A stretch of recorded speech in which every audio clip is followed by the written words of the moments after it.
అండి, మా అమ్మ బంగారం తాకట్టు పెట్టింది. ఈ ప్రపంచంలో తను మాత్రమే పెట్టిందా?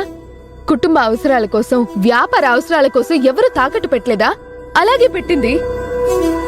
డబ్బులు సంపాదించినప్పుడు విడిపించి తెచ్చుకుంటాం. సంపాదించినప్పుడు విడిపించి తెచ్చుకుంటామని నువ్వు చెప్పడానికి, మేం వినడానికి బాగానే ఉంది. కానీ ఎన్ని రోజులు? దాని కాలపరిమితి ఏంటి?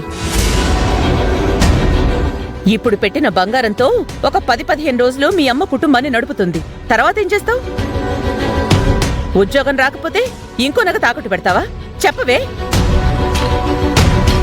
తాకట్టు పెట్టను, అమ్మను. మీరన్న ఆ నెల రోజుల్లోనే ఈ వేద ఉద్యోగం సంపాదిస్తుంది.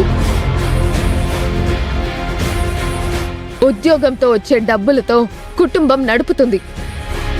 ఆ తాకట్టు పెట్టిన బంగారాన్ని తిరిగి తీసుకొచ్చి అమ్మకు అప్పచెప్తుంది.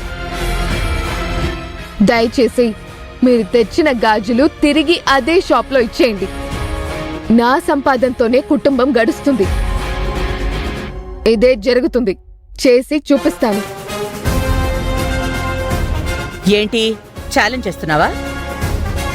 అవును, ఛాలెంజ్ అనుకుంటే ఛాలెంజే అనుకోండి. ఎస్, ఛాలెంజే. నా కుటుంబం కోసం నేను ఛాలెంజ్ చేస్తున్నాను.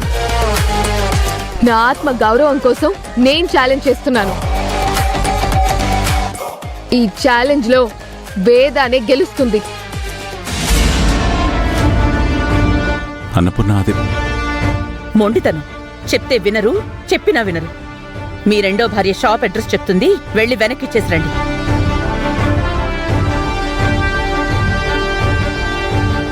ఎందుకు వేదకింత పంతం? జీవితం అన్నాక కాస్త పట్టువిడుపులు ఉండాలి లలిత, లేదంటే కష్టం. పేరుకే నా కడుపున పుట్టింది కాని లక్షణాలన్నీ మీ మొదటి భార్యవే వచ్చాయి. ఈ ప్రశ్న నా కూతురుని అడిగినట్టు ఆవిడ పంతం పట్టినప్పుడు ఎందుకు అడగలేదు?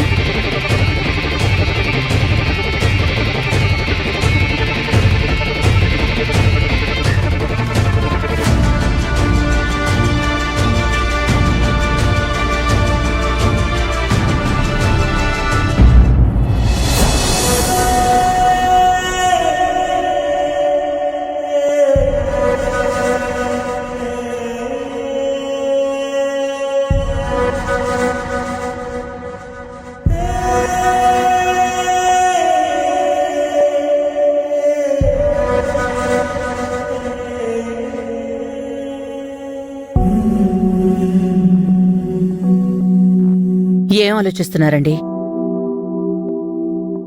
ఒక తండ్రిగా నేను ఫెయిల్ అయ్యానా అన్నపూర్ణ? ఏంటండి ఆ మాటలు? నాకలాగే అనిపిస్తుంది. ఎంత నచ్చ చెప్పినా వేద వినడం లేదు. వేదాని నిర్ణయం మార్చుకోమని ఒప్పించడంలోనో, వేద భవిష్యత్తు తీర్చిదిద్దడంలోనో తండ్రిగా నేను ఫెయిల్ అయ్యాననిపిస్తుంది. చూడండి, మీరస్సలు ప్రయత్నం చెయ్యకపోతేను, ఏమీ పట్టించుకోకపోతేను ఫెయిల్ అయినట్టు. వాళ్లు మొండిగా పరిస్థితుల్ని అర్థం చేసుకోకుండా ప్రవర్తిస్తుంటే మీరు ఫెయిల్ అయినట్టు ఎలా అవుతుందండి? అది మీ బాధ్యత ఎలా అవుతుంది? యాండి, తండ్రిగా మీరు చెయ్యాల్సినవన్నీ చేస్తున్నారు. కాని వేద, లలితలాగే మీరు చెయ్యాలనుకున్న బాధ్యతల్ని అర్థం చేసుకోవడం లేదు. ఎన్నాళ్లు మనం పడిన కష్టాన్ని గుర్తించడం లేదు. కావచ్చన్నపూర్ణ, కాని రేపన్న రోజు వాళ్ళు ఎన్ని ఇబ్బందులు పడతారో తలుచుకుంటుంటేనే బాధగా ఉంది. ఏమీ చేయలేకపోతున్నానని మనసుకి చాలా కష్టంగా ఉంది. ఏం చేయలేమని ఎందుకనుకుంటున్నారండి? వేద చేయనివ్వడం లేదు కదా అన్నపూర్ణ, వద్దంటుంది కదా. వద్దంటే పట్టించుకోకుండా వదిలేస్తామా? పెద్దవాళ్లుగా బాధ్యత తీసుకోకుండా ఉంటామా? తను నిర్ణయం మార్చుకోవడం లేదు. ఏం చేయగలం? వేద నిర్ణయం మార్చుకోకపోతే మనమే ఒక నిర్ణయం తీసుకుందాం. ఏమంటున్నావు? అవునండి, తను కోరి కష్టాలు తెచ్చుకుంటుందంటే వాటి నుంచి బయటపడేసే బాధ్యత, మళ్లీ వాళ్ళకి కష్టాలు రాకుండా ఉండేలా బాధ్యత నాకుంది. నేను చేస్తాను. ఎలా చేస్తావు? మాట్లాడితే వేద నా ఆత్మాభిమానం అంటుంది కదా.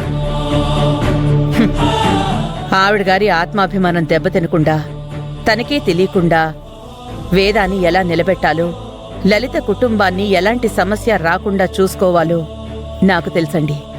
నేను చూసుకుంటాను. మీరు దీని గురించి ఏం ఆలోచించకండి. తనకి ఏ ఇబ్బంది రాకుండా నేను చూసుకుంటాను.